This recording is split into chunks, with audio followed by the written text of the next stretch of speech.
ଆଜିର ପ୍ରଥମ ପ୍ରଶ୍ନ, କାର୍ଗିଲ ଯୁଦ୍ଧ ସମୟରେ ଭାରତର ପ୍ରଧାନମନ୍ତ୍ରୀ କିଏ ଥିଲେ?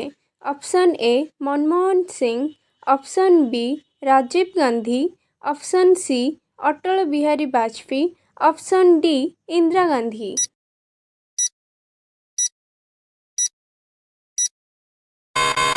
ଏହାର ସଠିକ୍ ଉତ୍ତର ହେଉଛି ଅପସନ୍ ସି ଅଟଳ ବିହାରୀ ବାଜପେୟୀ। ପରବର୍ତ୍ତୀ ପ୍ରଶ୍ନ, ମହାତ୍ମା ଗାନ୍ଧୀଙ୍କୁ କିଏ ଗୁଳି କରିଥିଲେ? Option A Rajendra Prasad, option B Bhagat Singh, option C Abdul Kalam, option D Nathuram Godse.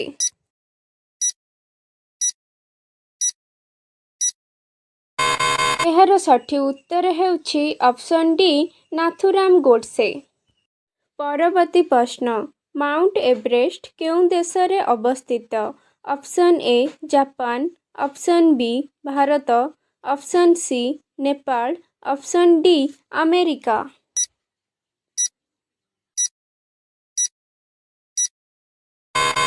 ଏହାର ସଠିକ୍ ଉତ୍ତର ହେଉଛି ଅପସନ୍ ସି ନେପାଳ। ପରବର୍ତ୍ତୀ ପ୍ରଶ୍ନ, ଭାରତର କେଉଁ ପ୍ରଧାନମନ୍ତ୍ରୀଙ୍କର ଜନ୍ମ ପାକିସ୍ତାନରେ ହୋଇଥିଲା? Option A Narendra Modi, option B Manmohan Singh, option C Jawaharlal Nehru, option D Lal Bahadur Shastri.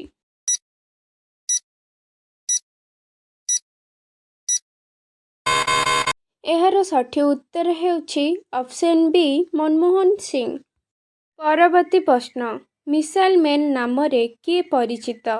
Option A Sardar Patel, option B Abdul Kalam, option C Narendra Modi, option D Indira Gandhi.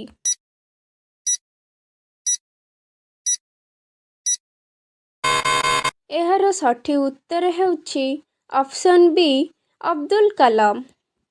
ପରବର୍ତ୍ତୀ ପ୍ରଶ୍ନ, ଦୁନିଆର ସବୁଠାରୁ କଠିନ ପଦାର୍ଥ କ'ଣ? ଅପସନ୍ ଏ ଲୁହା, ଅପସନ୍ ବି ପଥର, ଅପସନ୍ ସି ହୀରା, ଅପସନ୍ ଡି ସୁନା।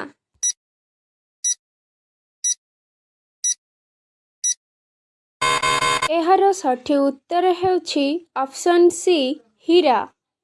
ପରବର୍ତ୍ତୀ ପ୍ରଶ୍ନ, ଏକ ଶତାବ୍ଦୀ କେତେ ବର୍ଷ ହୋଇଥାଏ?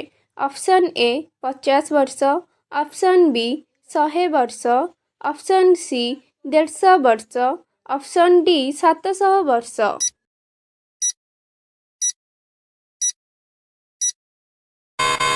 ଏହାର ସଠିକ୍ ଉତ୍ତର ହେଉଛି ଅପସନ୍ ବି 100 ବର୍ଷ।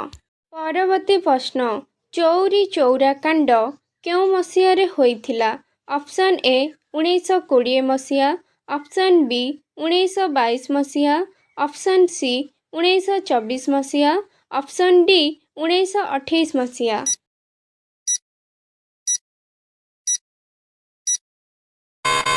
ଏହାର ସଠିକ୍ ଉତ୍ତର ହେଉଛି ଅପସନ୍ ବି 1922 ମସିହା। ପରବର୍ତ୍ତୀ ପ୍ରଶ୍ନ, ବାୟୁସେନା ଦିବସ କେବେ ପାଳନ କରାଯାଏ? Option A 8 October, option B 15 October, option C 5 November, option D 6 December.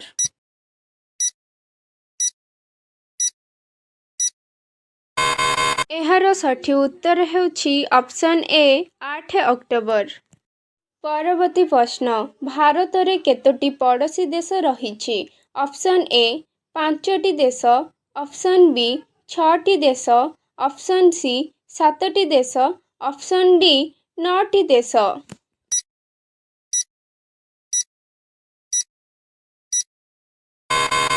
ଏହାର ସଠିକ୍ ଉତ୍ତର ହେଉଛି ଅପସନ୍ ସି 7ଟି ଦେଶ। ଭିଡ଼ିଓଟି ଭଲ ଲାଗିଥିଲେ ଭିଡ଼ିଓଟିକୁ ଲାଇକ୍ କରି ଚ୍ୟାନେଲକୁ ସବସ୍କ୍ରାଇବ୍ କରନ୍ତୁ।